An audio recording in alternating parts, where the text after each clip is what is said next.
এবার যাচ্ছি রাজধানী বাংলা মোটরে। সেখানে আছেন আমাদের সিনিয়র করেসপন্ডেন্ট নিয়ামুল আজিজ সাদেক।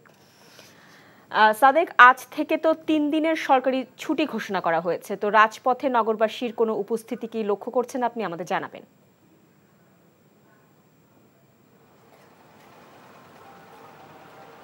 হ্যাঁ, ঠিক তাই। আপনি জানেন যে আজকে কারফিউ, গতকাল থেকে অনির্দিষ্টকালের কারফিউর পরে যেটি ধারণা করা হচ্ছে যে মানুষের দুঃখিত যে উপস্থিতি খুব কম হবে, কিন্তু সেটা সত্যিকার অর্থে আমরা দেখছি না।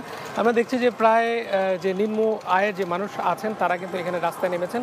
এর পেছনে আপনারা নিশ্চয়ই দেখাতে পারছে যে আইনশৃঙ্খলা বাহিনী, বিশেষ করে পুলিশের কিন্তু বেশ সতর্ক অবস্থান। তারা কিন্তু আজকে আগের চেয়ে বেশ কঠোরভাবে দায়িত্ব পালন করছেন এবং কারফিউতে যে মানুষগুলো বেরোচ্ছেন তাদেরকেও কিন্তু নিবৃত করার চেষ্টা করছেন। এর পাশাপাশি আপনাকে দেখাতে চাই, এখানে হচ্ছে গতকাল সন্ধ্যা 8:30টার দিকে একটি গাড়িতে অগ্নিসংযোগ করা হয়েছিল, সেই গাড়ির ধ্বংসাবশেষ এবং পুরো জায়গাটি কিন্তু মোটামুটি একটি ক্ষতচিহ্ন বয়ে বেড়াচ্ছে। এর পাশাপাশি আপনাকে নিশ্চয়ই জানাতে চাই যে আগামী গতকাল যে বিষয়টি ঘোষণা করা হয়েছিল, সমন্বয়ক আসিফ মাহমুদ তিনি জানিয়েছিলেন যে আজকে এক দফা বাস্তবায়নের জন্য তাদের ঢাকা চলো কর্মসূচি, সেটি হচ্ছে ঢাকার বিভিন্ন জায়গা থেকে, ঢাকার বাইরের যে বিভিন্ন জায়গা থেকে ঢাকায় চলে আসার যে কর্মসূচি, সেটির জন্য যে মানুষগুলো এখানে সমবেত হওয়ার কথা রয়েছে শহীদ মিনারে, সেখানে আমরা কিছুক্ষণ আগে গিয়েছি এবং সেখানে দেখেছি যে পুরো জায়গাটি সেনাবাহিনী কর্ডন করে রেখেছে। তার পাশাপাশি আইনশৃঙ্খলা বাহিনীর অন্যান্য সেই সদস্যরা রয়েছেন, আর্ম পুলিশ ব্যাটালিয়ন, আনসার এবং পুলিশ, তারাও কিন্তু সেই জায়গাগুলোতে আছেন। তার মানে আজকে যে ঢাকা চলো কর্মসূচি সেটি যদিও এখন